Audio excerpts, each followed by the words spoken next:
తెలంగాణలో phone tapping కేసులో కీలక పరిణామం చోటు చేసుకుంది. మాజీ మంత్రి హరీష్ రావు కు సిట్ నోటీసులు జారీ చేసింది. ఫోన్ ట్యాపింగ్ కేసులో నేడు విచారణకు రావాలని పేర్కొంది. ఈ రోజు ఉదయం 11 గంటలకు జూబ్లీహిల్స్ పోలీస్ స్టేషన్ లో విచారణకు రావాలని నోటీసుల్లో స్పష్టం చేస్తూ సిఆర్పిసి 160 కింద నోటీసులు అందించింది.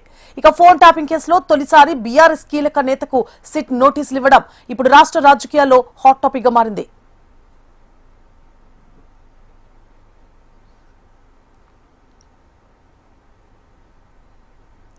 మరోవైపు ఇప్పటికే హరీష్ రావు తెలంగాణ భవన్ కు చేరుకున్నారు. అందుబాటులో ఉన్న బీఆర్ఎస్ కీలక నేతలందరూ తెలంగాణ భవన్ కు రావాలని పిలుపునిచ్చారు. అక్కడ ముఖ్య నేతలతో చర్చించి అక్కడి నుంచి నేరుగా విచారణకు హాజరు కానున్నట్లు తెలుస్తోంది.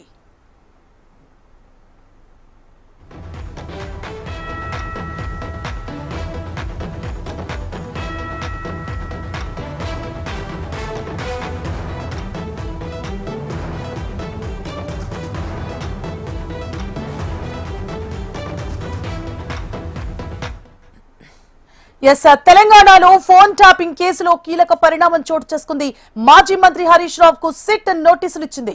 ఫోన్ ట్యాపింగ్ కేసులో నేడు విచారణకు రావాలని పేర్కొంది. ఈ రోజు ఉదయం 11 గంటలకు జూబ్లీహిల్స్ పోలీస్ స్టేషన్ లో విచారణకు రావాలని నోటీసుల్లో స్పష్టం చేస్తూ సిఆర్పిసి 160 కింద నోటీసులు అందించింది.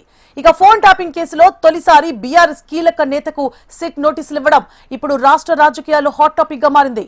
మరోవైపు ఇప్పటికే హరీష్ రావు తెలంగాణ భవన్ కు చేరుకున్నారు. అందుబాటులో ఉన్న బీఆర్ఎస్ కీలక నేతలందరూ తెలంగాణ భవన్ కు రావాలని పిలుపునిచ్చారు. అక్కడ ముఖ్య నేతలతో చర్చించి అక్కడి నుంచి నేరుగా విచారణకు హాజరు కానున్నట్లు తెలుస్తోంది.